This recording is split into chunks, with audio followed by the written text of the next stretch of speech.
하나님 아버지 감사합니다. 오늘 이 새벽에도 저희들을 깊은 잠에서 깨우시고 또 하루를 시작하는 이 아침에 또 함께 삶의 현장에서 또 가정에서 그리고 교회에서 기도하게 하시니 너무나도 감사드립니다. 하나님, 오늘 또 성막을 통해서 우리를 만나주시고 또 우리에게 은혜를 베푸시고 늘 우리와 함께 하시는 그 하나님, 오늘도 믿음으로 주를 바라보며 하나님의 그 은혜 안에 저희들이 들어갑니다.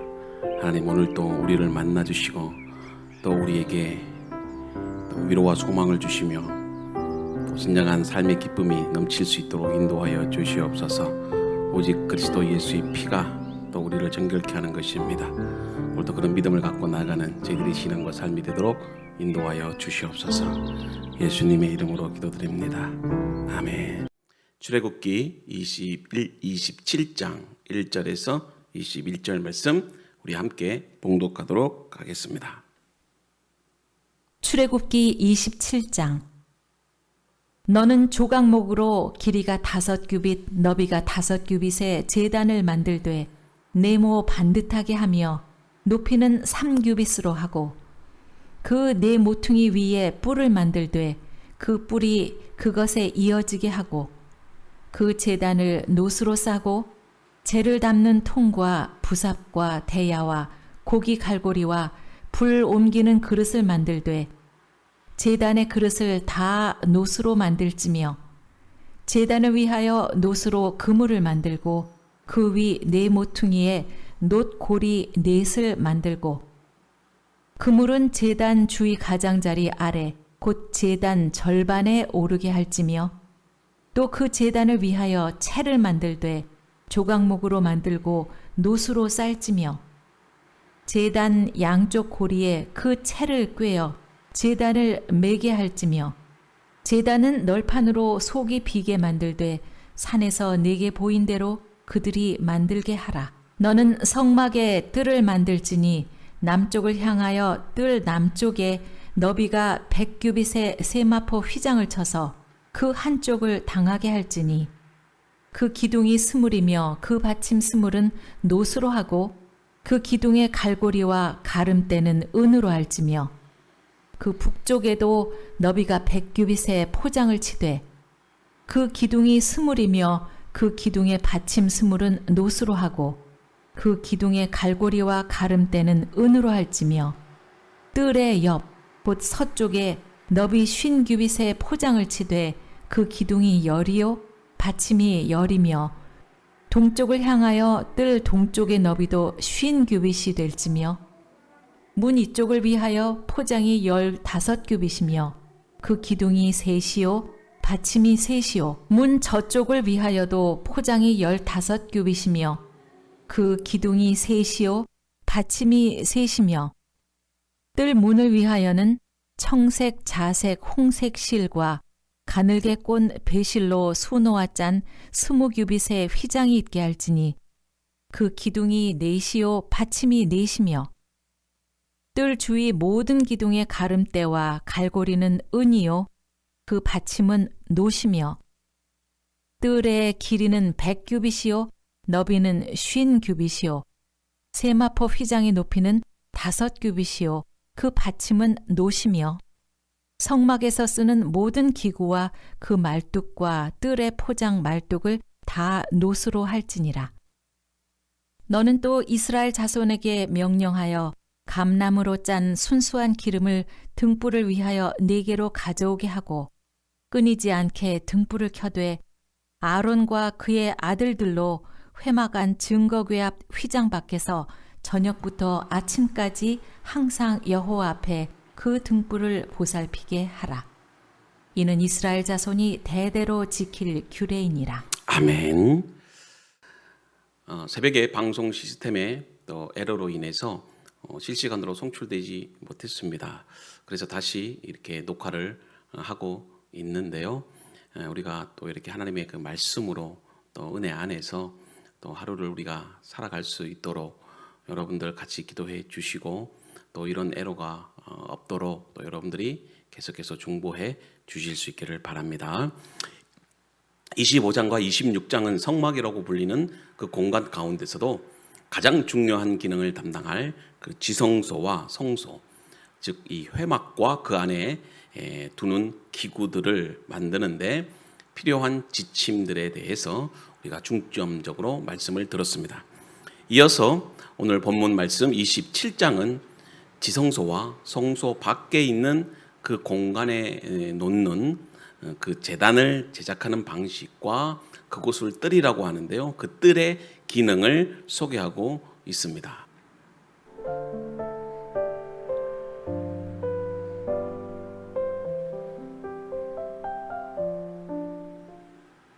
1절과 8절은 이 제단에 관련된 규례에 대한 내용이 나타나 있는데 우리 1절 말씀을 같이 보도록 하겠습니다. 너는 조각목으로 길이가 5규빗, 너비가 5규빗, 제단을 만들되 네모 반듯하게 하며 높이는 3규빗으로 하고. 1절 말씀에 보면은요, 그 제단과 또 성막의 뜰을 만들 것을 모세에게 말씀하고 계시는데요. 1절과 8절은 제단에 관련된 그 규례에 대한 내용이 기록이 되어 있는데요. 너는 조각목으로 길이가 5규빗, 너비가 5규빗에 제단을 만들되 네모 반듯하게 하며 높이는 3규빗으로 하고. 자, 1절 말씀에 보니까 조각목으로 이렇게 제단을 네모 반듯하게 만들 것을 지금 모세에게 명령하시는데요. 여러분, 성전 뜰에 있어서 이 제단은 그 어떤 기물보다도 더 중요한 그런 기능과 의미가 있습니다. 바로 그 제단에서 여호와께 드릴 제물을 잡거나 또 그것을 태우며 또 그 뿔에는 제사를 드리기 위해서 잡은 이 짐승의 피를 발라야 합니다. 그 외에 제사에 관련된 여타의 도구들을 포함하여 성전 뜰의 모든 기구는 노스로 만들 것을 말씀하고 계십니다. 여러분, 이 제단에서 우리가 관심 있게 눈여겨보아야 할 말씀은 2절인데요. 그것은 제단 내 귀퉁이의 뿔입니다. 자, 2절 말씀 봅니다. 그 내 모퉁이에 위에 뿔을 만들되 그 뿔이 그것에 이어지게 하고 그 제단을 노스로 싸고.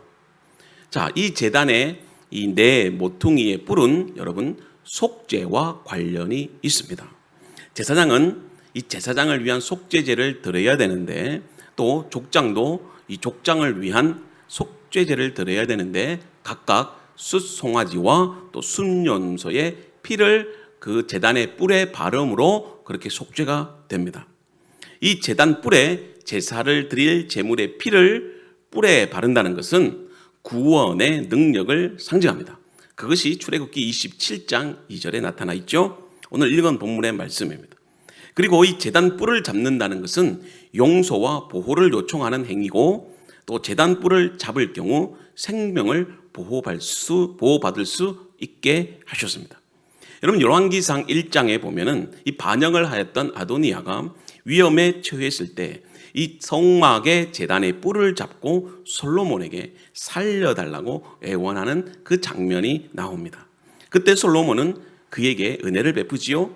이처럼 제단의 뿔은 구원과 용서의 의미를 가지고 있다는 것입니다.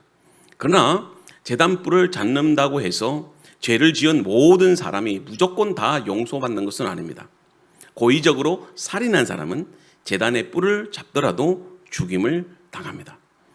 그러므로 여러분, 우리가 오늘 이 제단의 말씀을 통해서 우리가 생각해야 될 말씀은 우리는 날마다 그 하나님의 은혜에 그 제단의 뿔을 잡아야 한다는 것입니다.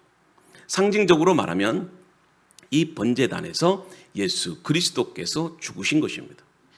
그 번제단에서 그 동물의 각을 뜨고 또 그 각을 뜬 그 동물의 그런 어떤 몸을 그 번제단에서 태우고 그리고 거기서 흘러나오는 피를 제단 뿔에 바를 때 진정으로 우리의 죄가 용서함을 얻게 되는 것이지요. 그 예표적인 사건이 바로 십자가의 사건입니다. 그리스도께서 자기 몸을 십자가 위에서 죽으시고 피를 흘리심으로 그 십자가를 통해서 우리를 죄에서 구원케 하신 것입니다. 그러므로 우리는 날마다 이 번제단 앞으로 나아가야 됩니다. 그 짐승이 죽는 모습을 보면서, 태워지는 모습을 보면서, 피를 흘리는 모습을 보면서 내 죄의 심각성을 깨닫고 내가 정말 그리스도의 그 은혜를 바라볼 수 있는 그런 믿음의 사람들이 되어져야 됩니다. 여러분, 시편 118편 27절에서 다음과 같이 말씀하고 있습니다. 여호와는 하나님이시라. 그가 우리에게 빛을 비추셨으니 밧줄로 절기제물을 제단불에 멜지어다. 여러분, 시편 118편 27절에 보면 우리 대신 그 뿔에 예수 그리스도께서 제물로 그렇게 달리신 것입니다. 이것이 바로 우리가 구원받아야 할 이유입니다. 제단 뿔에 매달리신 그 예수 그리스도가 우리의 구원자이며 또한 우리의 삶의 이유가 되기 때문입니다. 인간은 죄로 인해서 하나님께로 갈 수 없습니다. 어차피 죄인은 그 죄로 인해서 멸망을 받아야 할 죄인입니다. 그럼에도 불구하고 하나님께서는 그리스도를 십자가에 달려 죽게 하심으로 그 은혜로 말미암아 원수되었던 하나님과의 관계를 화목케 하셨고, 그리고 감히 우리를 하나님의 자녀로 삼아주시는 그 은혜를 우리가 누리게 된 것입니다. 여러분, 오직 예수의 피가 우리를 살리는 것이며, 그리고 그 피가 우리를 구원한 것입니다. 그래서 그 피를 제단 뿔에 바를 때 구약에 있던 이스라엘 백성들은 그 죄가 용서함을 받게 된 것입니다. 번제단, 이것은 바로 예수 그리스도의 십자가를 예표합니다. 레위기 17장 11절에서는 다음과 같이 말씀하시는데요. 육체의 생명은 피에 있음이라. 내가 이 피를 너희에게 주어 제단에 뿌려 너희의 생명을 위하여 속죄하게 하였나니 생명이 피에 있으므로 피가 죄를 속하느니라. 사랑하는 성도 여러분, 그리스도의 피가 제단에 뿌려질 때 우리에게 그리스도의 생명이 바로 전가된다는 것입니다. 여러분, 그렇다면 우리의 신앙과 삶이 바로 이 제단 중심이 되어져야 됩니다. 예배 중심의 삶이 되어져야 한다는 것입니다. 여러분, 날마다 우리는 제단으로 나아가는 그리스도인들이 되어야 됩니다. 그리고 성막들입니다. 성막들에 대해서 9절부터 19절까지 그렇게 성막들에 관련된 규례를 말씀하고 있는데요. 여호와께서 이제 이 제단을 놓을 성막들을 만들라고 명령하시지요. 9절입니다. 너는 성막의 뜰을 만들지니 남쪽을 향하여 뜰 남쪽에 너비가 100규빗의 세마포 휘장을 쳐서 그 한쪽을 당하게 할지니. 여러분, 성막들의 가장 중요한 목적은 노스로 만든 제단과 물두멍을 거기에 비치하는 것입니다. 그것은 제단에서 드릴 제물을 가져다가 임시적으로 보관하거나 또 그렇게 제물을 잡을 때 쓸 수 있는 유용한 공간이 되는 것입니다. 또 거기에 비치해야 될 그런 기구가 있는데 바로 물두멍입니다. 이 물두멍은 아론과 그의 아들들이 지성소와 성소에 있는 회막 안으로 들어가기 위해서는, 또 그곳에서 제사장 직분을 수행하기 위해서는 반드시 이렇게 손과 발을 깨끗하게 씻기 위해서 필요한 그런 물이 있기 때문입니다. 여러분, 이 물두멍은 여인들의 거울로 만들었다고 합니다. 출애굽기 38장 8절인데요. 그가 노스로 물두멍을 만들고 그 받침도 노스로 하였으니 곧 회막문에서 수종두는 여인들의 거울로 만들었더라. 여러분, 거울이란 무엇입니까? 자신을 돌아보고 그리고 단장하고 가꾸는 그 역할을 합니다. 바로 이 물두멍의 용도를 상징적으로 나타나죠. 여러분, 거울에 물을 부으면 아주 맑고 깨끗하게 보입니다. 당연히 물두멍에는 뭐가 들어가 있습니까? 물이 들어가 있습니다. 그 물은 우리가 하나님의 보좌 앞으로 나아갈 때에 손과 발을 깨끗이 씻고 난 이후에 들어갈 수 있게 하는 것입니다. 죄를 고백한 후에 우리가 그 물두멍을 통해서 죄를 씻고 난 이후에 하나님 앞에 설 수 있음을 상징하고 있습니다. 재밌는 것은 이 성막 안에 있는 모든 기구와 제단은 그 규모가 정확하게 이렇게 규정이 되어 있는데 물두멍은 아무런 언급이 없습니다. 몇 번 씻으라는 말도 나오지 않습니다.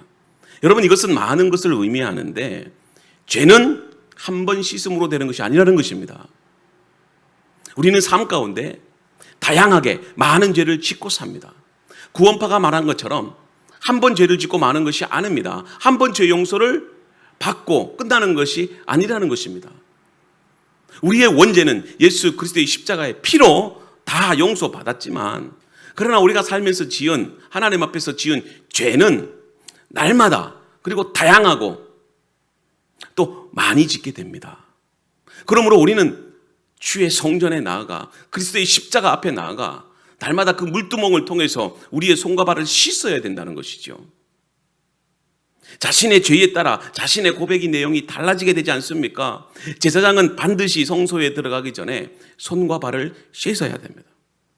이건 역시 번제단과 마찬가지로 물두멍은 예수 그리스도의 보혈로 죄를 씻어 깨끗하게 되지 아니하고서는 하나님 앞에 나아갈 수 없다는 뜻을 예표하는 말씀입니다. 그리고 이 물두멍의 물은 말씀을 상징합니다. 그것을 시편 119편 9절에 다음과 같이 말씀하는데요. 청년이 무엇으로 그의 행실을 깨끗하게 하리이까? 주의 말씀만 지킬 따름이니라. 여러분, 우리에게 허물이 있거나 죄의 문제가 있을 때 이 물두멍과 그 속에 있는 물이 예시해 주는 바를 적용해서 하시는 말씀인데요. 여러분, 하나님께서 그의 말씀 안에서 우리에게 예비하신 것입니다. 그래서 우리에게 필요한 것은 날마다 하나님의 그 말씀에 따라 살아야 한다는 것입니다. 이러한 이 말씀에 충만한 은혜가 우리 가운데 있을 때 우리는 그 은혜를 구해야 하며 또 말씀 중심의 삶을 살아야 한다는 것입니다. 여러분, 또한 이 물두멍이 성소 안에 있지 아니하고 바깥들에 있었던 것은 여러분 중요한 사실임을 인식해야 됩니다.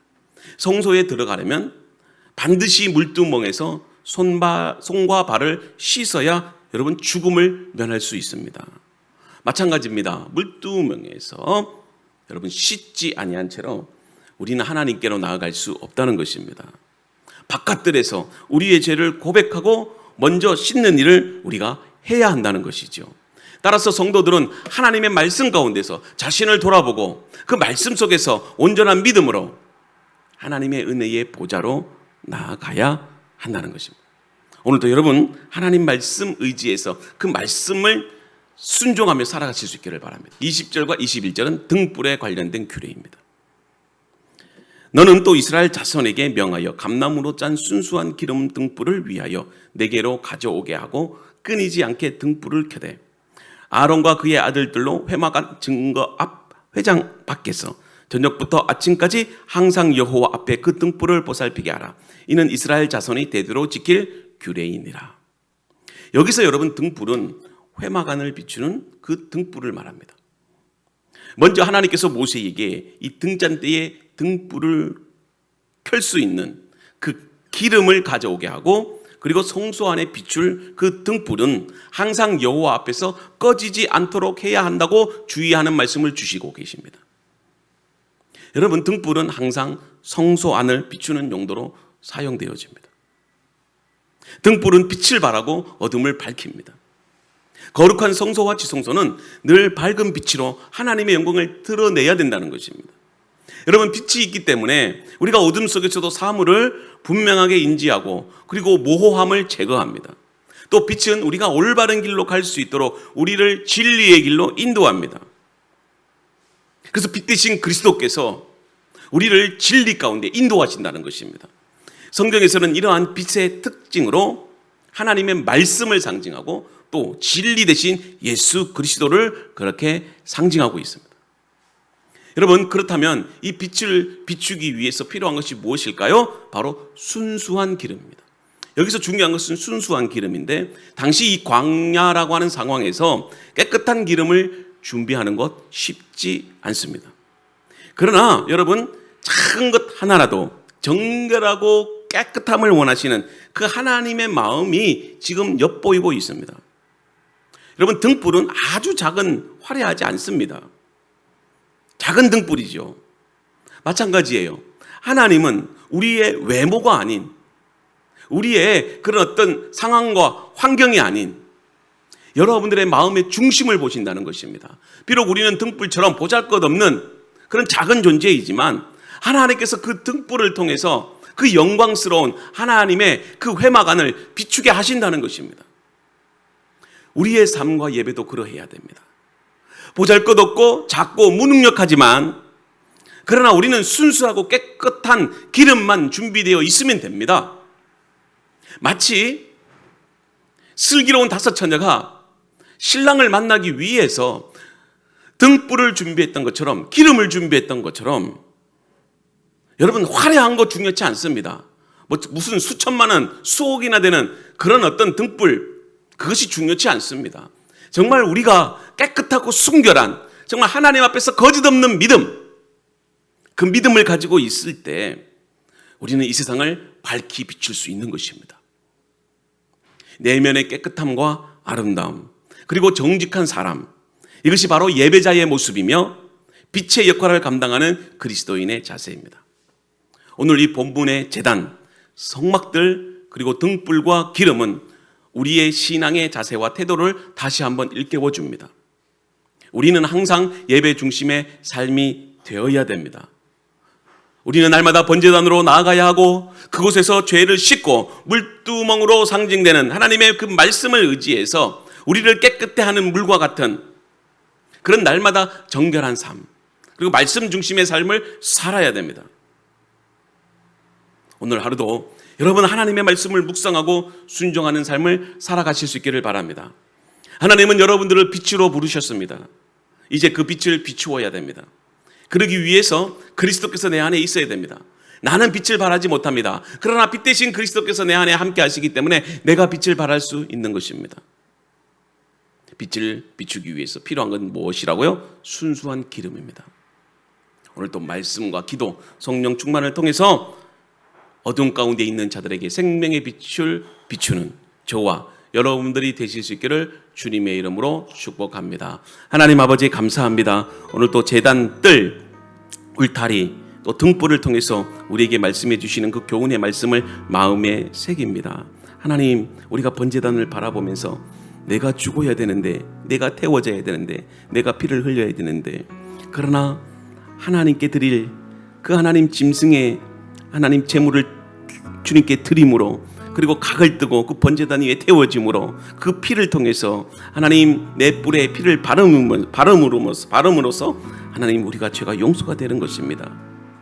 그 일들을 이제 예수 그리스도의 십자가로 이루셨고 주님께서 하나님 십자가에서 자신의 몸을 들이심으로 피를 흘리심으로 우리가 죄에서 구원함을 받을 수 있게 된 것입니다. 그렇다면 오늘 또 날마다 우리가 주님의 그 십자가를 바라보는 그 믿음 안에서 살게 하여 주시옵시고, 오늘 또 날마다 하나님 아버지 물두멍으로 상징되는 그곳에서 손과 발을 씻을 수 있는 그런 믿음의 그리스도인들이 될 수 있도록 도와주시옵소서. 예수 그리스도가 우리의 구원자가 되시며 우리의 삶의 이유가 되는 것입니다.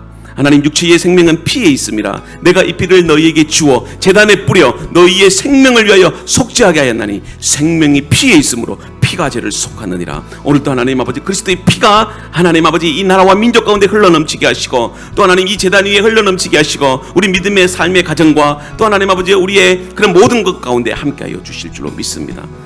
오로지 주님의 그 신앙과 삶, 예배 중심의 삶이 되게 하시고, 오늘 또 힘들고 어려울 때마다 그 물두멍으로 상징되는 하나님의 그 말씀 속에서 우리가 다시 한번 우리 자신을 하나님 발견하게 하시고, 우리도 등불처럼 화려하지는 않지만 그러나 우리의 마음의 중심을 보시는 하나님 아버지 깨끗하고 순결한 믿음이 되게 하시고, 오늘도 우리를 빛으로 부르셨던 것처럼 오늘도 주님의 그 빛을 바라며 나아가는 하나님의 백성들이 되도록 인도하여 주시옵소서. 하나님, 이혼의 권사님 이렇게 하나님 힘들고 어려운 가운데 요양병원에 입원해 계십니다. 하나님께서 함께 하시고 또 도와주셔서 하나님 또 이렇게 어서 빨리 쾌유가 되어서 하나님 주의 성전에서 예배할 수 있도록 인도하시고, 또 정태봉 전도사님 여러 가지로 질병과 또 하나님 삶의 문제로 인해서 어려운 가운데 있습니다. 하나님 고치소서, 또 하나님 회복시켜 주소서, 믿음으로 주를 바라보게 하소서. 어떤 상황과 환경 가운데서도 주님의 도우심을 구합니다. 에베네셀 되시는 하나님 아버지, 여호와 이레 되시는 하나님 아버지, 여호와 라파 되시는 하나님, 오늘도 고치시고 회복시키셔서 건강한 몸과 마음을 가지고 주님의 나라를 위해서 헌신할 수 있도록 인도하소서. 우리 예영이 믿음 안에서 자라게 하시고, 또 하나님 아버지 희준 형제 군생활 가운데 하나님 믿음 잃어버리지 않고 정말 아버지 하나님 또 군복무 잘 잘 마칠 수 있도록 인도하여 주시옵소서. 우리 믿음의 성도들의 사업장이 있습니다. 택배 사업, 그리고 하나님 아버지 또 무인 아이스크림 또 가게 사업, 여러 가지 사업을 통해서 하나님 영광 드러내게 하시고 또 질병과 또 가정의 회복을 위해서도 기도드립니다. 하나님 무엇보다도 우리 다음 세대들, 하나님 우리 교회가 믿음의 세대들을 키워가게 하시고 기적의 세대들을 만들어가게 하시고 정말 여호수아와 갈렙처럼 하나님만을 섬기는 그런 믿음의 자녀들을 하나님 키워갈 수 있도록 인도하여 주시옵소서. 또 수능시험으로 인해서 하나님 아버지 또 이렇게 준비하고 또 계획하고 열심히 최선을 다하는 우리 믿음의 고3 아이들, 다시 재도전하는 아이들 하나님께서 하나님 불쌍히 여겨주시고 또 그들에게 지혜와 능력을 주시고 끈기 있는 그런 아버지 하나님 믿음을 주시고 또 하나님 아버지 게으르지 않게 하시며 정말 아버지 하나님 최선의 노력을 다하는 결과가 좋게 나타날 수 있도록 인도해 주실 줄로 믿습니다. 하나님 공부할 때마다 기도하게 하시고 또 말씀 묵상으로 시작하게 하시고 또 하나님의 꿈을 위해서 열심히 최선을 다할 수 있도록 인도하소서. 그리고 무엇보다도 코로나19로 인해서 힘들어하는 또 하나님 아버지 자영업자들, 또 하나님 사회적인 연약한 자들, 또 노동자들, 그리고 하나님 아버지 방역위원들, 하나님 아버지 또 의사들, 아버지 하나님께서 함께 하시고